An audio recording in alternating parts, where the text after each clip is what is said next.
now. Already Yeah. on 0 ping, it is fairly difficult. Now it's even harder. We're going to continue to see all those 80 carries banned away, though. It is Ashe and Ezreal and Lucian and Varus. So first pick, I'm still looking at Karma. I'm still looking at Pantheon as our 2 top priority. And they're just going to ignore it. Wow. We're going straight for Vi. I mean, we wanted to see consistent engage, and Vi is going to give you that every time. You're right, but I'm smiling ear to ear if I'm Danny. You're telling me that I get to pick, I get counter pick, and I can go Pantheon Karma R1, R2? I mean, is that not just the easiest slam back we've seen here? I mean, guess Rumble's still up too, though. I did not factor that in. Yeah, Rumble is a very big one. We actually haven't gone too much Rumble from Bin this tournament so far. This will be his first time here in split number 2, picking up this champion, and is something that is going to continue to give him lane priority. We're looking at strong team fighting. I mean, Pantheon's still up. I think Karma works very well, but can be susceptible. Vi, that's one of the strengths of Vi, is she can kind of just pick her target and go for one of these champions. All right, let's see what they want to lock in next to this Rumble. Because we talked about with all these 80 carry bans, a lot of these Z-tier champions we felt like on the patch prior and are still very effective on this one are up and available. And On will go for his most played support. I believe, Dimitri, this is his 7th Bard game of the split now. Yep. 7 this split so far. Well, 6 now going into 7 for here. God damn it, man. Sure. I mean, BLG are going to have some flexibility. This Anivia is going top. Everybody immediately, let's lock in. We're getting the Ahri as well. There's always a possibility of this Anivia going support, but I think right now we've already seen this matchup. Hoya taking it previously, it is good. You can try to abuse the fact that Rumble doesn't have a ton of mobility. You can hit him in the 1v1, and once you have access to the ultimate, the ability to trade waves is really, really solid. I just think that one of Anivia's most broken spells is her terrain generation. Her W is so broken, and if you're going to take Jhin into it, I think it even gets better. Caitlyn's still the same. Pivot. Okay, Caitlyn's still the same problem. I was curious if Knight was willing to try and slam the Gal. I know he's not that big of a Galio player. It's not as prevalent as a mid lane pick as it used to be, but my mind goes Anivia Ahri, Vi, like not scaling AD damage. Do we want to just try and slam the Galio? It might get through ban phase. It's something to keep in mind, but Caitlyn and Bard is definitely a combo that we haven't seen a ton of, but does play into the style we're expecting from BLG. Caitlyn can play from range enough, no matter what the bottom lane looks like, coming from Assum and Zhuo, where he'll likely be left on an island and virtually safe knowing how Viper plays his lanes. I mean, if On wants, they can take Electrocute in this lane and basically play it like Also a kill 2v2 option. lane. So Yeah. you do kind of shove NIP into a box of, are you going to try to match with Corki Nami gone, and we're going to take away Nautilus and Karma? I think there are very few options for NIP to be looking for, and I know Ezreal is banned, but it is a champion that we have not seen from Assum for most of the year. It has been one of their most banned champions so far in split number 2, so missing out on that is going to be really, really big. I think right now what NIP are going to need is some kind of range, something to kind of play alongside the burst combo that they have, but not many options I think are left right now. You're most likely looking at a Jhin game. Yeah, I was about to think Jhin, which obviously brings in a whole conversation of their own. You mentioned the 2 support bans in the second phase. Also factor in the Lucian ban coming over top means like Lucian Melio's not an option here as well. So I think we are in line for a Jhin game here. What becomes most intriguing for me is the fact that NIP did not ban away Pantheon. They target ban Knight. And it looks like, even despite that, Shun does not opt for the Pantheon. He's going to lock the Sejuani, which, I'm just going to say it, most common pairing mid lane next to that has been the Yone. Yeah, that's kind of my look. And giving counter pick to Knight, he's got a lot of spicy ones. We started off this year talking about how many unique champions he has played so far. Things like the LeBlanc. Honestly, Slayer, with how it's looking, I am liking the thought of a Mel on 5 for BLG. It is all range. It is all reflection. It is all about just being able to stop any of the accessibility that NIP are going to be looking for. I really wouldn't like Seraphine. I think she doesn't have very many champions that play off of her heal very well. And I'd like it's kind of I think it's a support that's going to just neutralize the lane. I think right now what NIP are looking for is softly try to lose bot lane with some grace. And then we get to team fights. I need to see Hoya get into these fights, but You would talk about setup. If BLG are first, you're going to be walking into Caitlyn traps, Rumble, and Sejuani ult. That sounds miserable. Miserable indeed, but only glee for the BLG fans, seeing that Knight will add to that very long list of champions played this split. His first Yone look. We've seen some of our premier mid laners take over on this very champion. I think back to Honkyu's performance on this very champion. I believe it was against IG, where he looked absolutely amazing in that matchup. That was also the Xiaosu Tryndamere game for anybody that's curious what that one looked like. But yeah, I'm with you here. I also think the Seraphine lock-in might have been what really signified Knight wanting to go this Yone. Just another great target for that Fate Seal. Okay, so currently we are on 22 games here going into this, and Knight has picked 14 unique champions. So impressive. Disgusting kind of versatility we have seen from this player. Going into this game, it is all about how we set up for objectives. I think if BLG are going to win this game, obviously it is going to come through some really strong team fighting, but this is a draft where I really feel like if they start to win, it is going to be incredibly difficult for NIP to come back in. So they have tools. I feel like Anivia is probably the most important part of this draft, but we will not see her for a large portion of it going into fights. We will have to see if Hoya can finally get that Anivia top win, and if NIP can force a Game 3, as we are on to the Rift.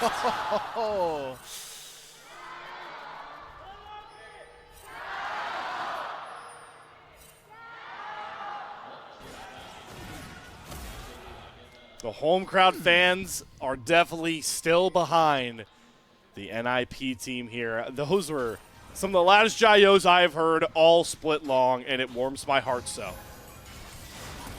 Targeting the, again, Anivia top.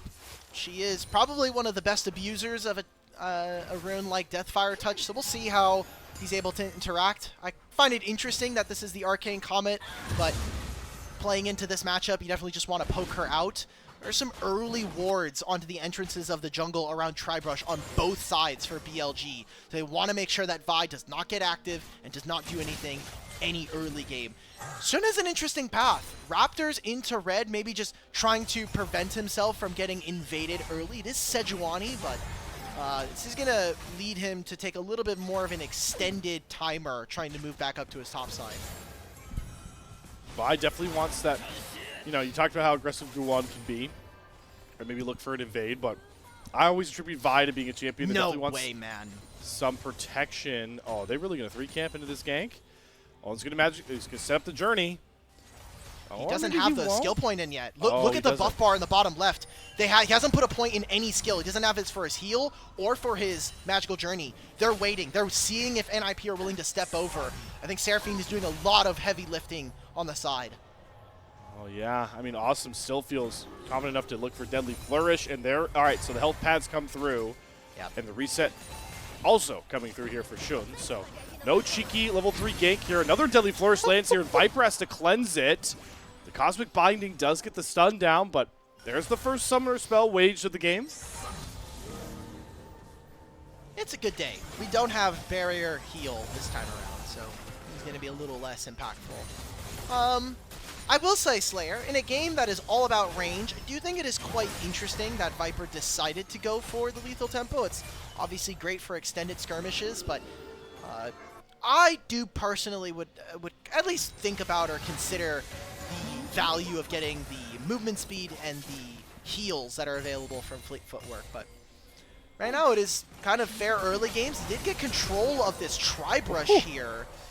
Oh, that flash from Zhuo is very expensive. Both summoner spells probably means that Guwon is not going to be coming down here.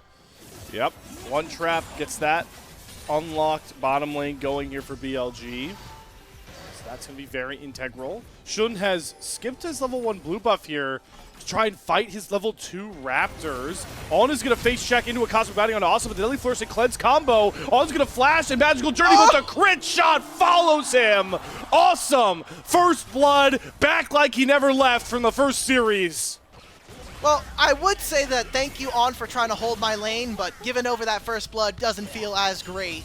They'll be taking their recalls while Viper tries to pick up the minion wave underneath his turret. Great job from NIP to already open up a pretty solid lead here, just in the 2v2 alone. And already, NIP now pushing towards an 1,000 gold lead, thanks in large part to that first blood, a lot of it coming from this bottom lane, but this is another good start for NIP.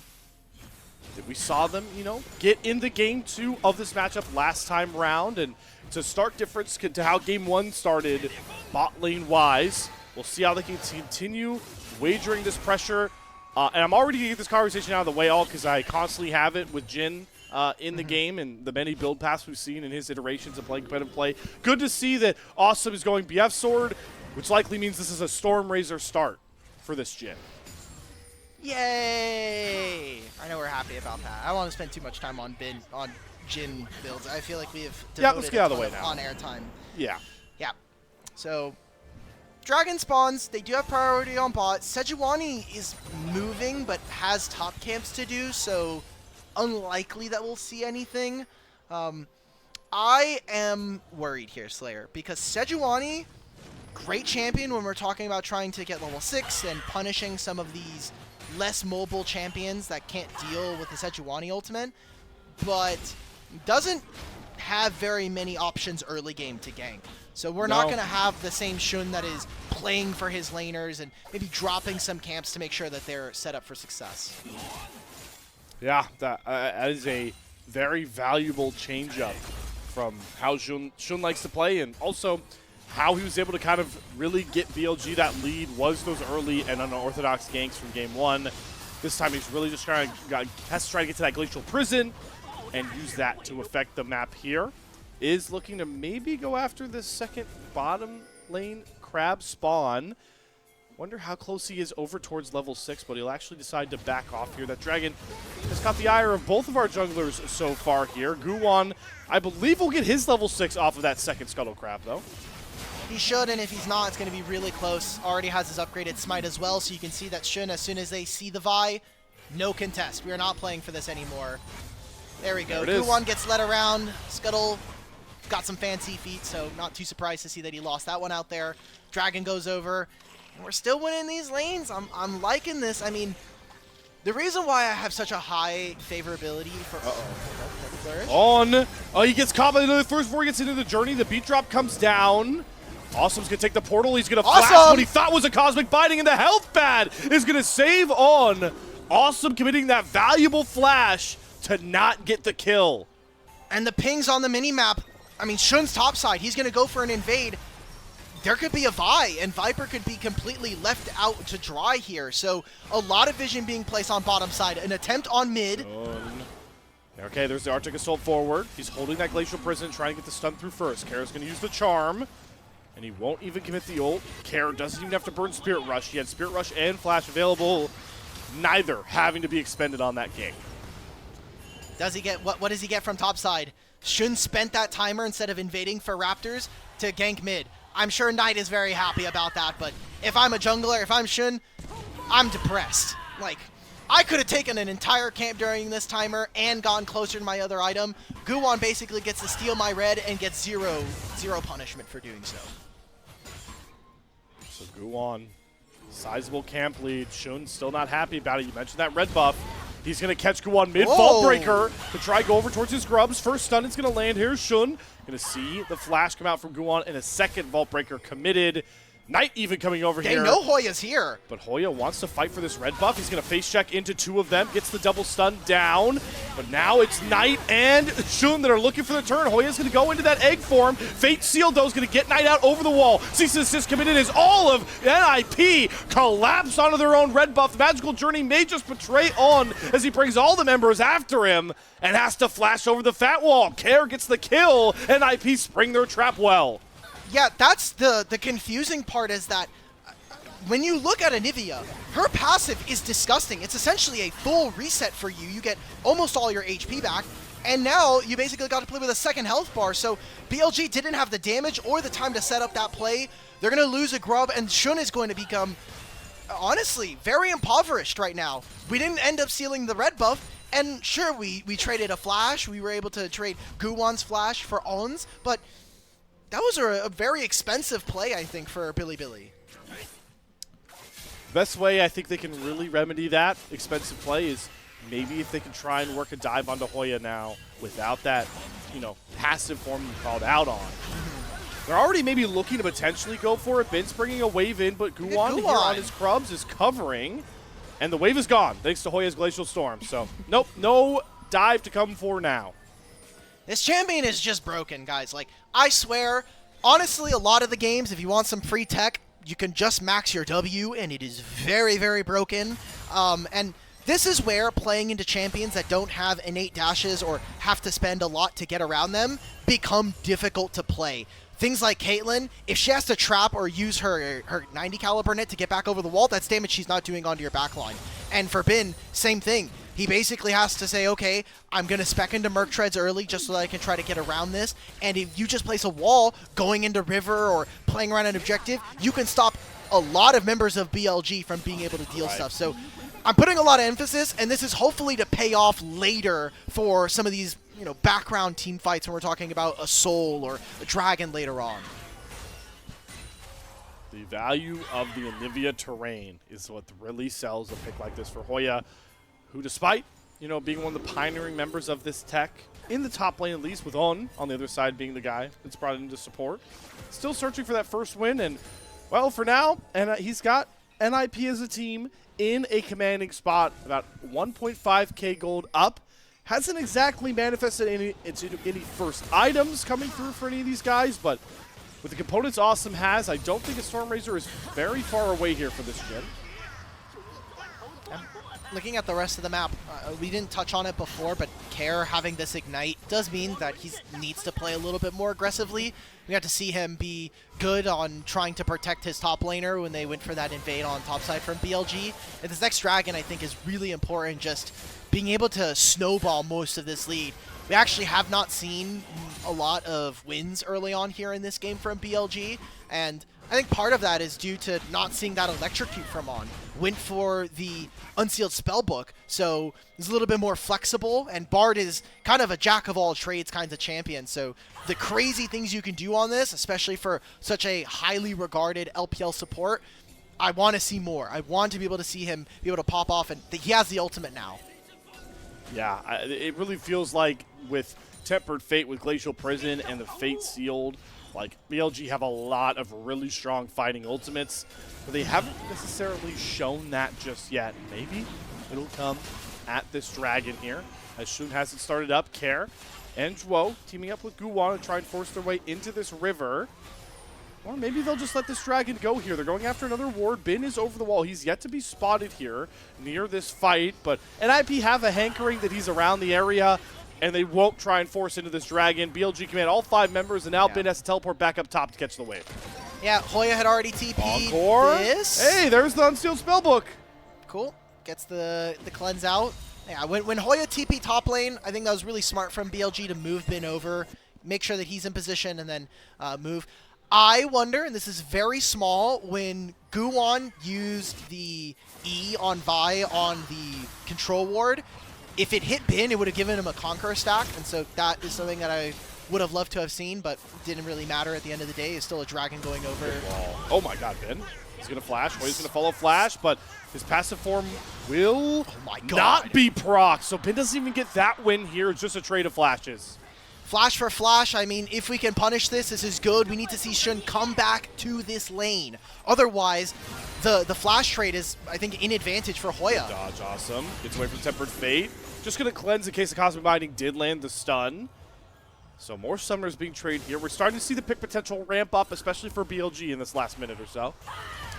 But all this damage is kind of around the lanes. We don't have, like, massive DPS coming in from, like, a jungle, right? Like where we saw Shun with the 2 items or the 2-item Jarvan in that game 1.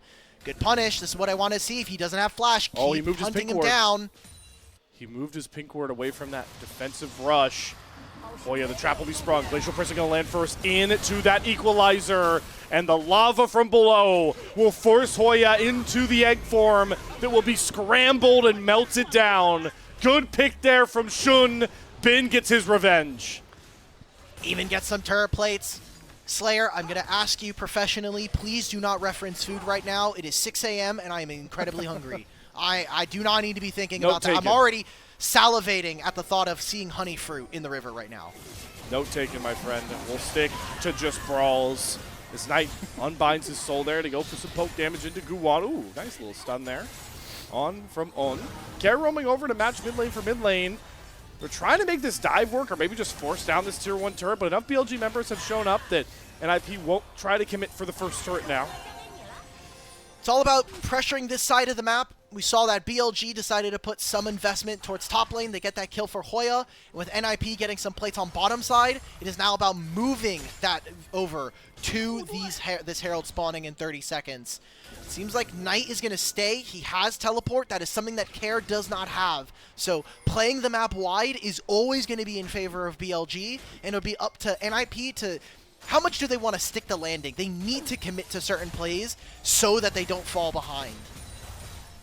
It's looking more and more like the NIP play is to go for this Herald, but BLG are looking to make it a habit of hunting Hoya, especially without that passive form up. They know that the Fey Light is in their favor. Hoya has an inkling that this turret might not be safe, but he walks in to use the Glacial Storm to clear out the wave. Guwon and company have shifted all the way down here. Instead of going for the Herald, they're looking to cover. So now nobody is near that next big neutral objective right now, just trading for vision. Guwon going forward with a Vault Breaker, a bit audacious, but you won't be punished for now. A little audacious, no Xin Zhao. We'll keep him on the back foot for now. Get some AP buffs for the patch, but not necessary. Hoya, respect. Honestly, he kind of just low-key G-checked Knight. He's like, I'm walking up to this turret. If you want to dive me, go ahead, bro. But I'm hitting this wave. You are not stopping me. Nobody's stopping Herald from chilling in the pit for now. Shun will be making his way up there, as we do have those intriguing lane assignments like you talked about. Knight now going into Hoya. Definitely feels a bit confident with kill threat, with the fact that Anivia does not have access to that passive. Now we have both teams trying to set up around this Rift Herald that you pointed out was so valuable. I'm waiting for On, not just because I want to see Roll Quest, but I just want this like HUD to go up so we can see Grubs again. Because having Herald is a great buff for just being in a team fight, but Herald plus Grubs, you're going to get paid real heavily. And we've seen the gold kind of stagnate at 1,000 here, which you might want to say is a good thing for BLG, or maybe is a decent enough objective here for NIP. Okay, good stun there on a nice goes under turbo. The initial position lands and sets up the Fate Sealed. That knocks down Hoya again. BLG sack Rift Herald control to knock Hoya off the map once more. Well, we're getting gold here, and it goes into Knight. He will finish off this turret and look to get the first turret of the game. I wonder if NIP decide to go for both Herald and the Dragon. Hoya's going to have TP when he spawns, and NIP, they're going to be saying, look, Knight has to spend gold. He has to come back out of the map right now. They're even moving Care back into the mid lane. I like this from NIP. Put the screws down onto BLG and force them to come to you. Second Cloud Soul of our series so far here. And it looks like BLG are willing to give this Dragon. I still don't hate this from BLG, knowing that Bin gets this really valuable push on the top side. He's going to get at least a plate. And with the touch of the Void, since it is 2 Grubs here for BLG, don't think he'll be able to pick up the turret, but it is still gold. Or he's going to full commit for the turret himself, and he's going to have his teammate. He can wall him, he's dead! He's got rid of the wave, though, and he has to flash over the ice wall from Hoya. Hoya's just going to hold the wave here. On is going to have to tank turret to walk all of BLG through. There's the equalizer down just for the slow. Into the Tempered Fate. Hoya's going to flash away. And now he's going to go under a turret of his own. He has the passive up, but Viper is here to save the day for BLG. He's out! He's going to look to TP with the egg farm. He doesn't get it off the trap. Stops him. And they finally get the kill onto Hoya. But man, did that get close. And look what NIP respond within the mid lane using that Herald.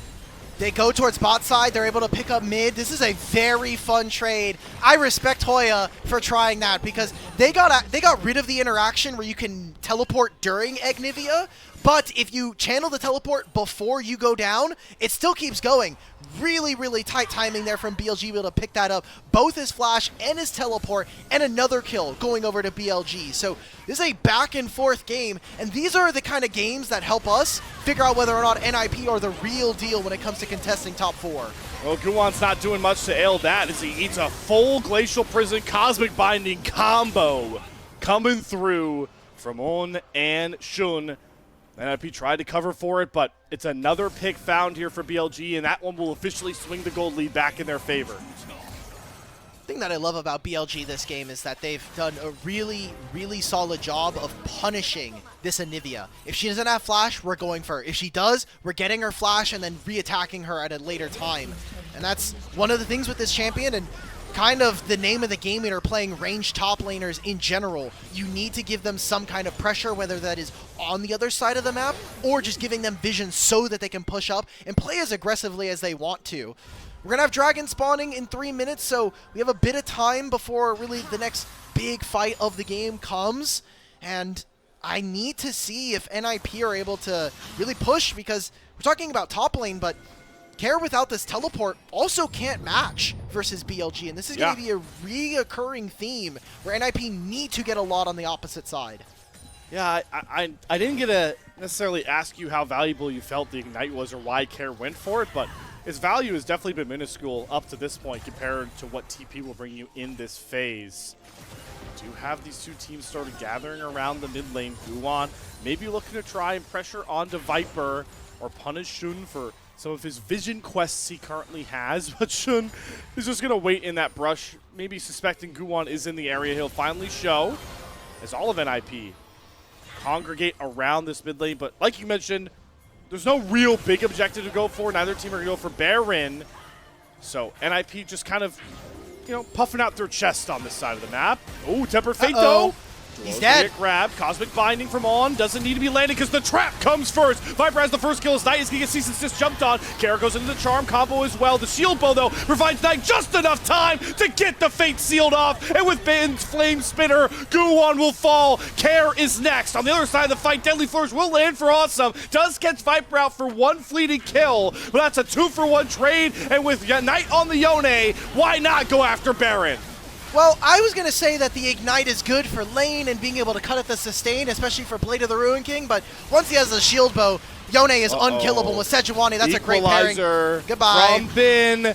Doesn't hit the harpoon, but he gets the burn with the Liamdres, and there's the Baron. Here's the game we wanted to see from Bin, and here's that fight win from BLG back in the replay.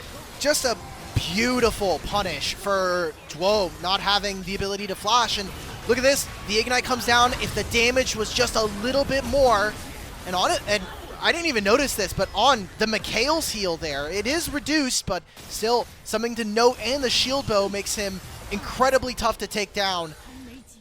That kind of push and pull we were talking about, NIP, if they're going to lose on one side, they really need to invest in the other, but they lose both ends of the fight and only pick up Viper, which is not enough here. Baron now taken, and this is going to kind of freely give BLG the time to push out their waves, take down maybe a turret or two, get some plates, and then set up for that dragon that's up here in 20.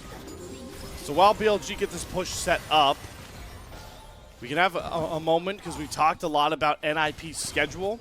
You talked about that gauntlet they went through earlier on. I'm really pausing to see if they're going to chase after On.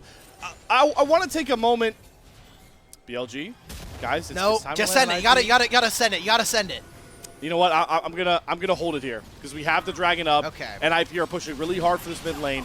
We'll get to NIP's future in a bit. Right now we're in the present, where if there wasn't for a trap line, I think Guwon might actually go after this dragon, but he won't. So we'll even it back up at 2 apiece here. Now let's take a look at the schedule looking forward here for NIP, in case anyone's curious, because it does get a bit easier compared to the gauntlet we put out for them last week.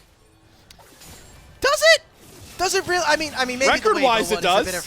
I guess for the Weibo series, it definitely does get a little bit easier. But the AL series was most confusing to me. Guwon just got completely ran for all of his gold in his pockets and his jungle camps. And maybe we'll see with IG and Ya, they've got something a little bit cooked up here. There is a pretty massive flank from Guwon, but with Knight here, with 3 people available, NIP. Oh, nice hit from Shun. Glacial Prison on top of the equalizer. Hoya did have the passive care, though. Blinking health bar as well. BLG will have to relinquish control around that bot side. Next wave, Baron powered coming up here from Viper. That should be this tier 2 turret dropping, and a big influx of gold onto this power play for BLG.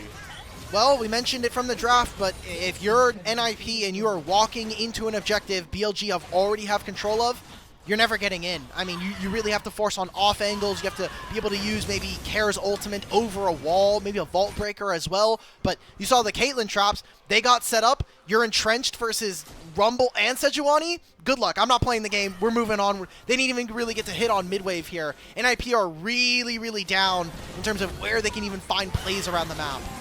Shun feeling really tanky, walking into 3 members. Guwon gets the McKelzy, flashes, going after Viper. Encore lands on top, but he gets a McKelzy's own. And what a tempered fate from Old. Stops NIP in their tracks and cuts them down to size. Viper does finally end up dropping off the board. The BLG have a man advantage. Finn does have to flash away from a Deadly Flourish snare. And Bilibili Gaming are finding it hard to push into Hoya, push into the range this Anivia provides. NIP, though, still down a man. They want to push this mid lane up, but Knight is waiting for his moment that he won't take with that Fate Sealed. I love this. Thank you to the production team and the observers over on LPL showing us the ability maxes from Hoya. He has his wall maxed out, which is mostly just the length of the wall, and then his E, his Frostbite, gives you a lot of utility in being able to fight. And we saw how impactful the wall has been, but I don't know, as much Anivia glaze as I want to put in this game, it is not going to fix what is a masterful team fight. Equalizer, Shun sets this up with On. It is near perfect, I think, for BLG, outside of the fact that eventually Viper does end up going down. That ultimate from the bar just completely warped the fight. It's another death from Viper that I feel like can be avoided. He turns to try and Q, but he's not out of range of Kair's Q. He could die another 4 times, I don't care. This game is cooked. Listen, this is my GOAT. I got to be critical of him. Sure. He had flash up when he got caught in the other death too. So just, small things that I expect Viper to be a lot better on, but like you mentioned, it doesn't really make a difference in the overall game state. It's still BLG much so in control. They're leading, nearly crushing over 4,000. And where do you really feel like that hurts the most right now, all item-wise for BLG? Well, the fact that before this next Dragon, BLG are going to have a timer to recall and finish Infinity Edge. They already have QSS here for Knight. Like, these are all good things, and they're even going to get more gold because they're going to be able to hit on mid-tier 1 all before this setup. This is even kind of playing into the fact that Viper didn't flash. He will now have this for the next fight.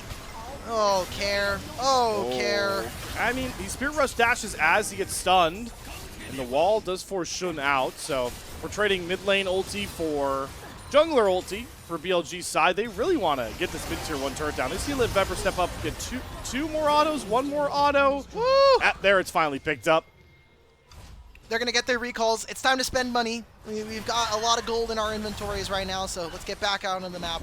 BLG, sure, this will be Soul Point. I think this fight is probably the most critical here, but I'm looking at inventories across the board here for NIP, mostly at Assum, who is the only player on the Ninjas who have even a scrap of a gold lead over their opponent, and he is not even close to finishing the Infinity Edge. Still has to get the crit cloak and then the combined gold, so I would love to see if NIP could try to contest this next Dragon, because I don't know if this game really gets easier if you're going to be playing into 4 items, Caitlyn 5 items on this champion even, and then same for Knight.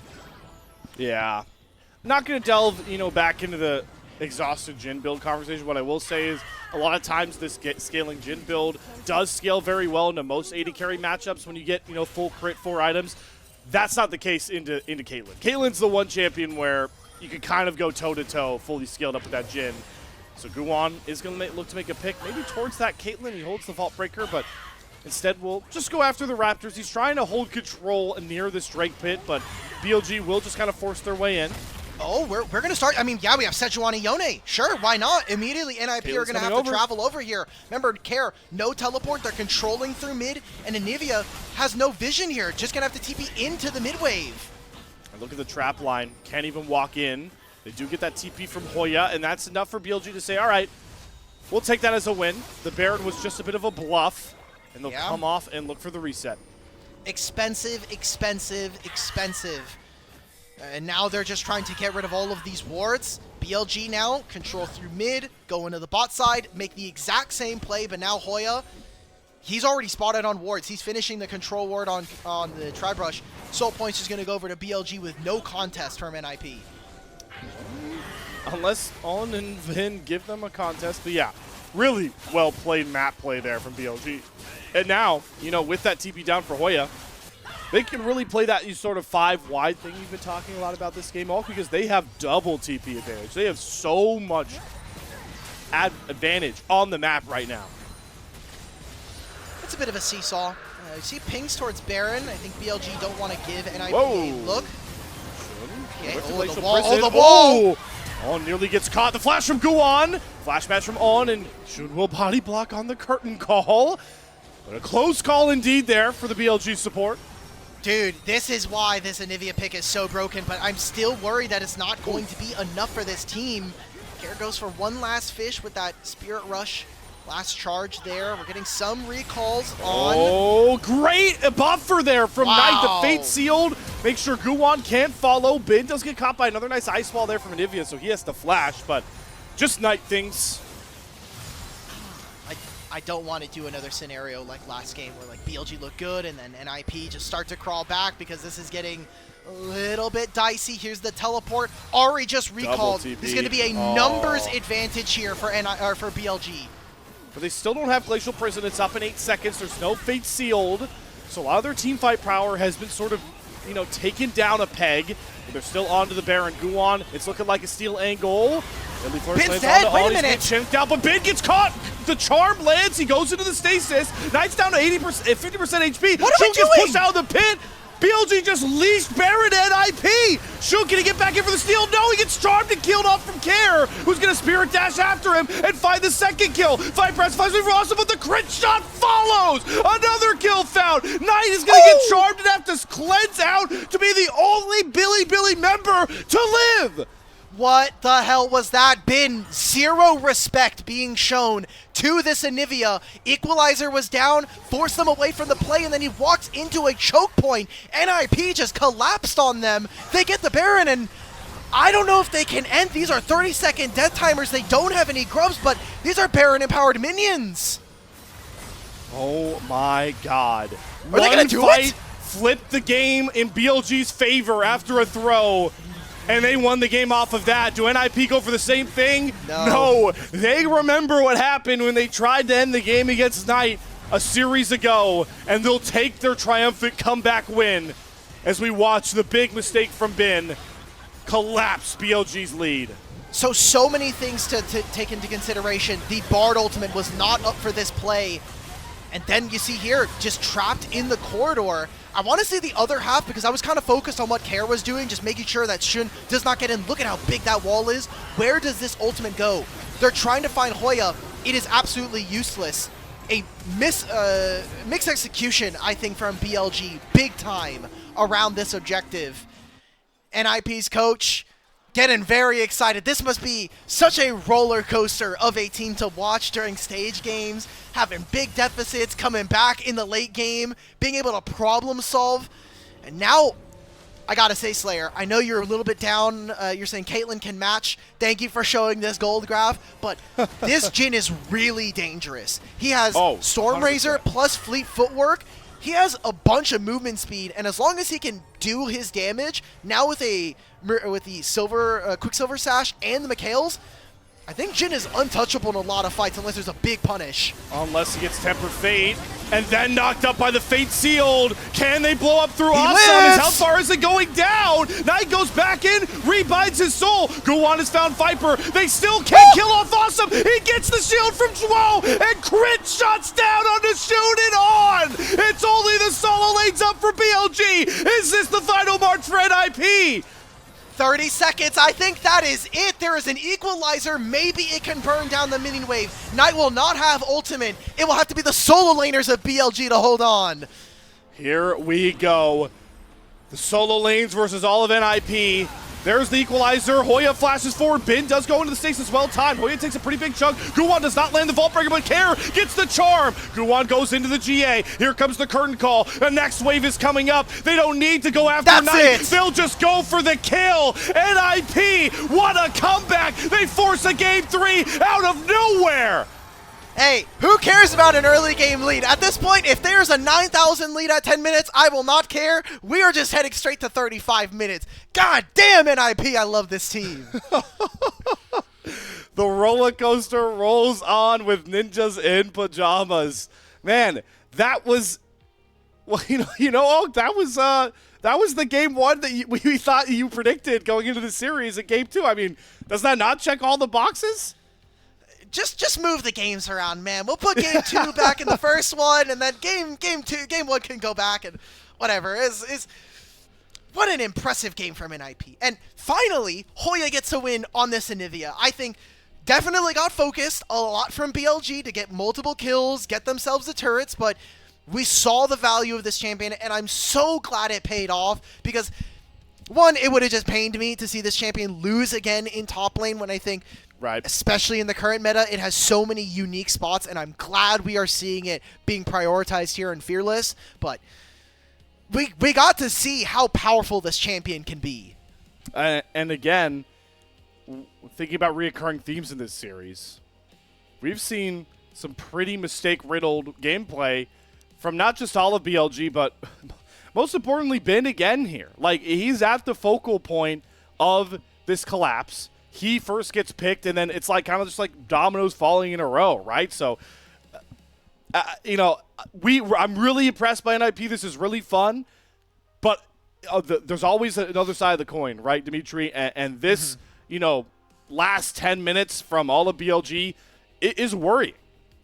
And this is what has plagued this team all year, and even previous iterations.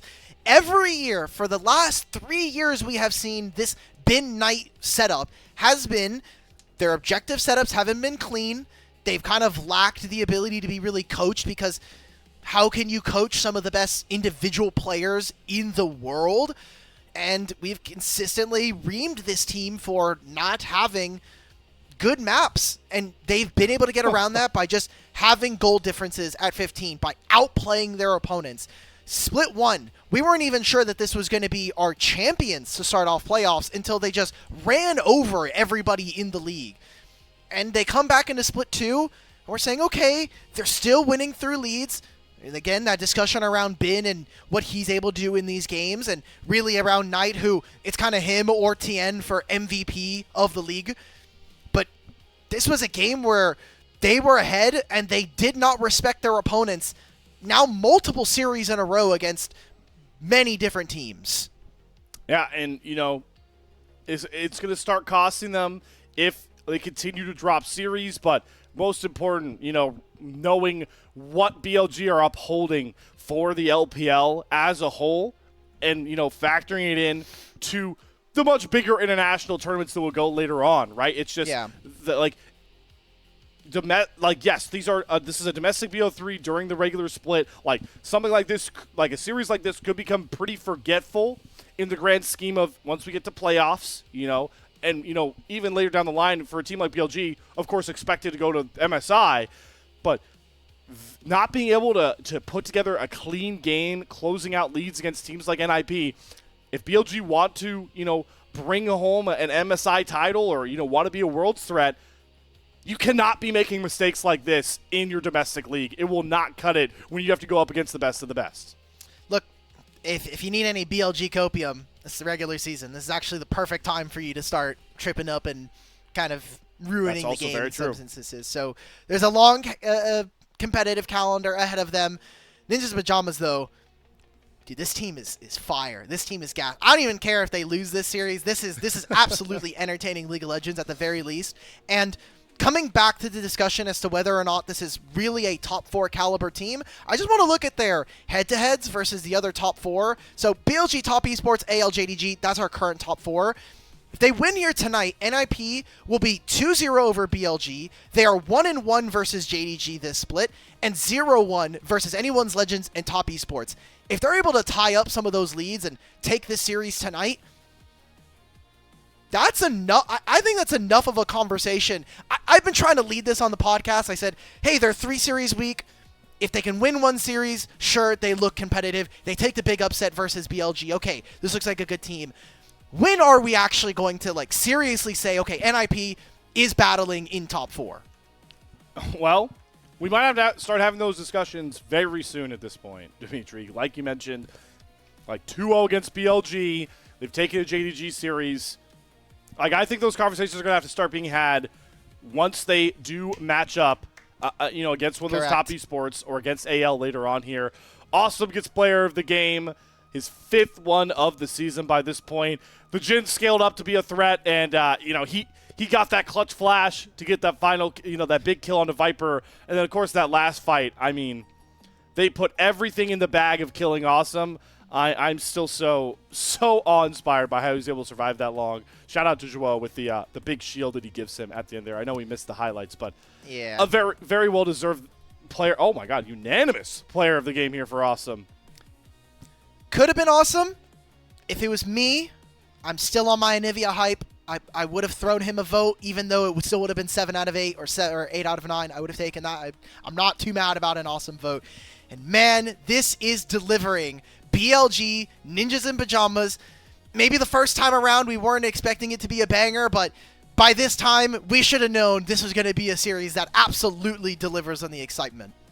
NIP put together a comeback of their own to answer BLG's game-saving fight from game 1. The series is tied up 1 apiece, so we finally come down to one final game. Are NIP going to become the kryptonite of Bilibili Gaming in the LPL? We'll see if they can get it done in game 3. Somebody's going home a winner. Somebody's going home a loser in this final game on a Summoner's Rift. We'll get started with that